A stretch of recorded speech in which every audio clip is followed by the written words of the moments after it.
Elias, o profeta que nunca morreu e teve uma jornada incrível. O antigo profeta emergiu como o escolhido de Deus, sendo treinado em Quirite, moldado e aprimorado em Sarepta. Foi usado de maneira magnífica em Monte Carmelo e poderosamente ungido para enfrentar o rei Acabe em várias graças, além de receber a companhia de seu amigo Eliseu. Elias parecia ter feito o auge das experiências de vida, quase heróicas. Além do que se pudesse acreditar, mais humilde de coração. No entanto, ele estava a superar tudo isso, estava a evitar a morte, escapando das garras do ceifador sombrio. A imortalidade de Elias o coloca em uma categoria extremamente rara, das quais nunca experimentei a morte. De acordo com o registro sagrado, apenas 2 pessoas deixaram o planeta sem passar pelas garras da morte. A primeira foi Enoque, de Gênesis capítulo 5 versículo 21 a 24, que após viver 65 anos, tornou-se pai de Matusalém. Enoque caminhou fielmente com Deus por 300 anos e teve outros filhos e filhas. No total, Enoque viveu 365 anos. Ele andou fielmente com Deus, então não existe mais, pois Deus o levou consigo. O segundo foi Elias. Aqueles crentes que estiverem vivos na terra no momento da volta de Cristo serão os últimos a experimentar esse tipo de partida. Não sabemos os dados ou a hora exata, mas temos certeza de que aqueles que estiverem vivos quando Cristo voltar serão poupados da morte. Na primeira carta aos Coríntios, Paulo escreve com segurança em 1 Coríntios capítulo 15 versículo 50 a 54. Eis que eu lhes digo um mistério. Nem todos dormiremos, mas todos seremos transformados, num momento, num abrir e fechar de olhos, ao som da última trombeta. Pois a trombeta soará, os mortos ressuscitarão incorruptíveis, e nós seremos transformados. Pois é necessário que aquilo que é corruptível se revista da incorruptibilidade, e aquilo que é mortal se revista da imortalidade. Quando, porém, o que é corruptível se revestir de incorruptibilidade e o que é mortal de imortalidade, então se cumprirá a palavra que está escrita. A morte foi destruída pela vitória. O aspecto notável da história de Elias é que ele sabia que seria levado ao céu sem morrer. Como resultado, ele nos fornece um exemplo adequado de como devemos viver em antecipação à volta de Cristo. A partir do contexto, fica claro que Deus deu a Elias informações sobre sua partida final com antecedência, embora nunca tenha sido dito quando ou como isso aconteceu. Veremos que Deus também revelou isso aos filhos profetas, bem como a Eliseu, o amigo próximo do velho profeta e seu sucessor divinamente nomeado. Segundo Reis capítulo 2 versículo 1 a 12, quando o Senhor estava prestes a levar Elias ao céu num redemoinho, Elias e Eliseu partiram de Gilgal. Chegaram ao último dia de Elias na terra quando ele seria levado em um turbilhão. O termo hebraico aqui também pode ser traduzido como uma rajada, num momento ventoso, num tipo de movimento arrebatador. Elias seria arrebatado e naquele instante desapareceria desta terra para a presença de Deus. Deus não apenas disse a Elias que isso aconteceria e como aconteceria, mas também disse onde aconteceria. Isso é explicado porque vemos Elias se mover rapidamente na direção ao Jordão.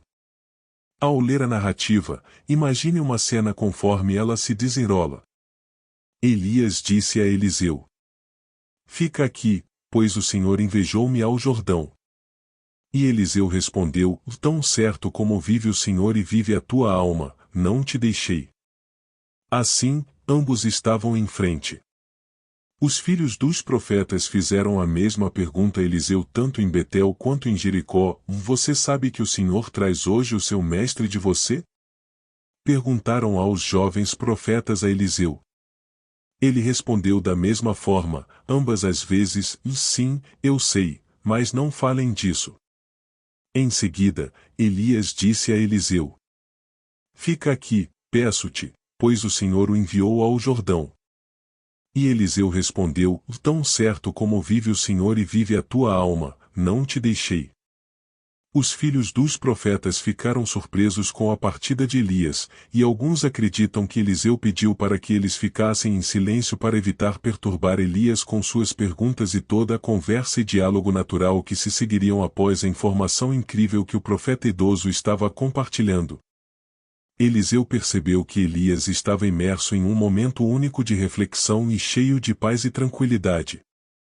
Quantas vezes você já ouviu falar que quando uma pessoa morre, toda a sua vida passa diante dos olhos? Eliseu, sendo amigo íntimo de Elias e o jovem profeta a quem ele passaria o manto de autoridade, destacou a importância de dar tempo para refletir sobre tudo o que estava acontecendo. Como resultado, ele efetivamente disse, em perguntas, por favor, fiquem quietos. Vocês precisam ficar em silêncio e dar ao Elias algum tempo para pensar e refletir. O povo subiu do Jordão no 10º dia do primeiro mês e acampou em Gilgal, no extremo leste de Jericó, e Josué capítulo 4 versículo 19. Gilgal era o ponto de partida da jornada final de Elias. A próxima parada foi Betel, um lugar de oração. Betel significa casa de Deus e é onde Abraão construiu um altar e frequentemente se encontrava com o Senhor, Gênesis capítulo 12 versículo 8. De lá, Elias segue em direção às colinas a leste de Betel e monta sua tenda. Com Betel a oeste e a leste, lá ele construiu um altar ao Senhor e invocou o nome do Senhor durante seus momentos de busca e luta, bem como de dedicação e preparação. O patriarca frequentemente retornava a Betel, onde adorava e comungava com Deus. Por fim, Elias chegou ao Jordão, um lugar de morte, não apenas de morte física, mas também da morte do ego. Foi ali que Elias lembrou os dias em que havia entregado a força de sua própria carne e morreu para seus próprios desejos e planos. Ao longo dos anos, esse determinado homem de Tisbe aprendeu a depender de seu Deus em vez de si mesmo. Ele aprendeu a andar na força do Senhor, não na sua própria. Aprenda a se submeter, espere e obedeça. Essa negação de si mesmo não é algo natural, é uma virtude aprendida, encorajada por poucos e modelada por ainda menos, especialmente entre aqueles que são conhecidos por serem do tipo A. Os profetas são notórios por terem esse temperamento, o que torna a realização de Elias ainda mais notável. Ele era a argila mais maleável nas mãos de seu mestre. Do heroísmo, como mencionado acima, Elias produziu seu melhor trabalho sob a sombra do Todo-Poderoso. Vivendo uma vida poderosa porque chegou a um ponto em que acolheu a morte de seus próprios desejos, se isso significasse a manifestação da maior glória de Deus. Como isso se aplica a nós? Existe um Jordão que é o destino final para todos nós. Claro, a maioria de nós não tem ideia de quando chegaremos ao Jordão. Pode estar décadas à frente ou talvez não. Mas também existe outro tipo de morte, a morte do ego, quando se aprende a necessidade da autonegação. Essa morte é parte de pegar a própria cruz e seguir a Cristo, como diz em Mateus capítulo 10 versículo 38. Quem não toma a sua cruz e não me segue, não é digno de mim. Quando finalmente aprender isso, o que é uma difícil passagem de rito, a paz reina supremamente. Palavras de despedida foram trocadas entre Eliseu e Elias ao chegarem ao Jordão, o destino final de Elias na terra. Eliseu disse a Elias, pela vida do Senhor e pela tua vida, não te deixei. Elias tinha a intenção de afastar Eliseu de Gilgal. Acredito que ele não estava tentando se livrar de Eliseu, mas sim testar seu fiel companheiro e futuro sucessor. Elias parecia dizer a Eliseu, talvez você não quer que eu acompanhe, a julgar pelo Betel, Jericó é certamente não além do Jordão. No entanto, Eliseu pede inabalável ao lado do velho profeta. No futebol, usamos uma expressão quando um defensor acompanha de perto um receptor enquanto ele corre uma rota para receber o passe, chamamos de marcando em cima. Eliseu estava marcando com Elias o tempo todo, como um jogador defensivo que fica na camisa do receptor durante todo o percurso. Eliseu não desistiu, afirmou estar ao lado de Elias, independentemente dos desafios ou dificuldades que possam surgir. Ele declarou liderança e determinação.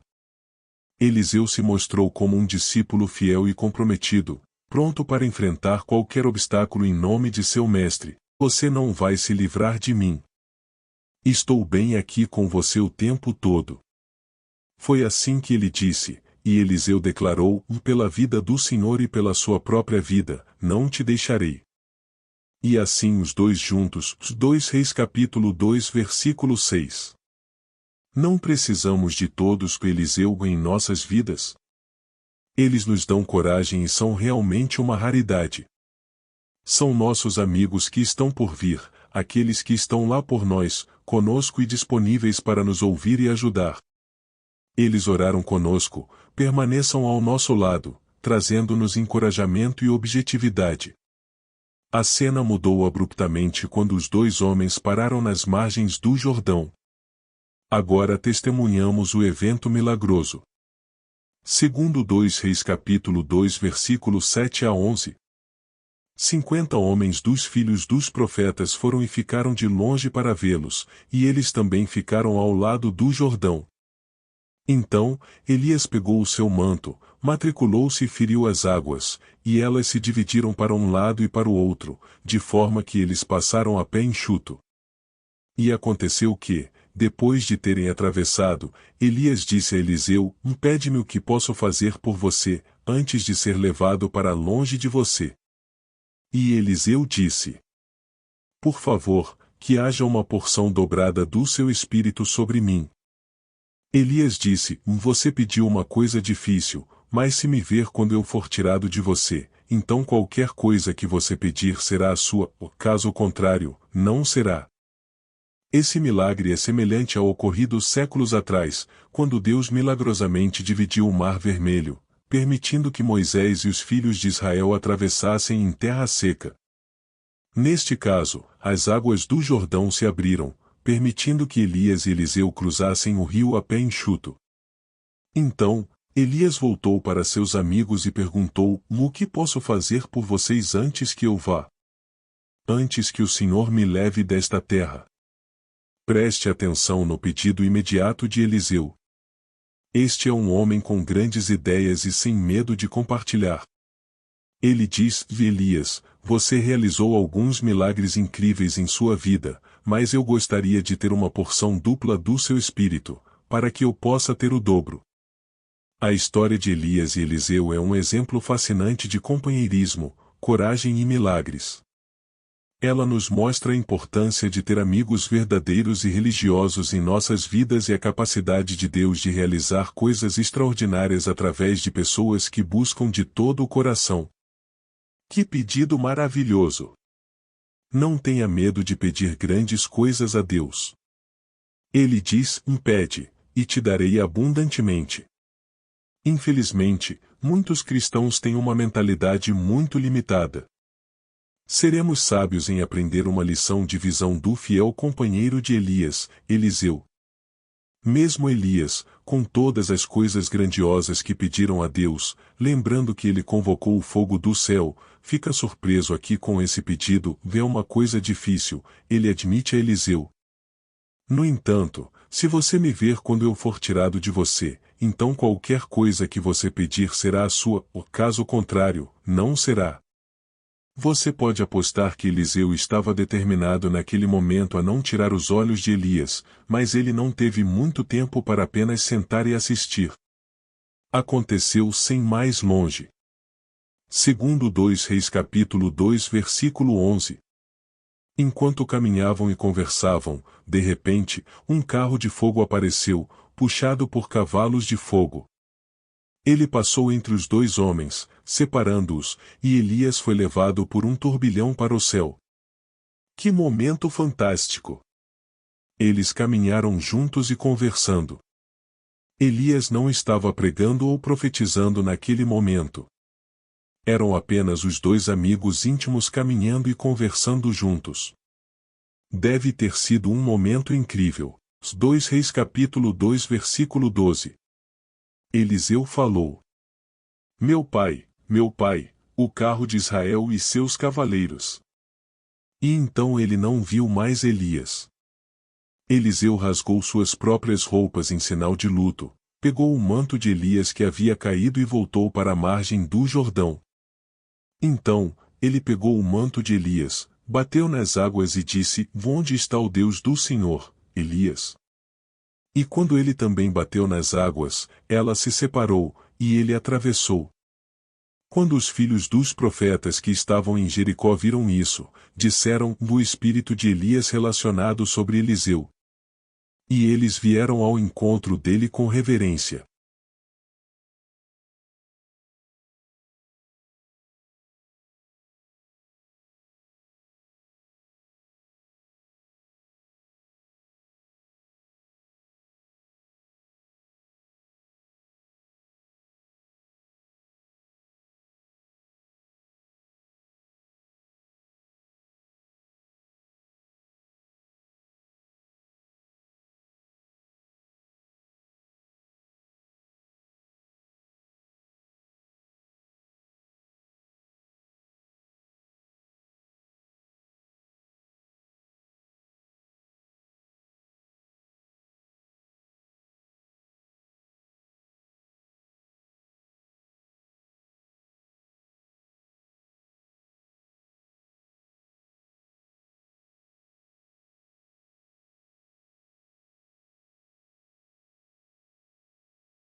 A história continua com Eliseu assumindo o manto de Elias e seguindo em sua própria jornada de poder e milagres, dando continuidade ao legado de seu fiel amigo e mentor.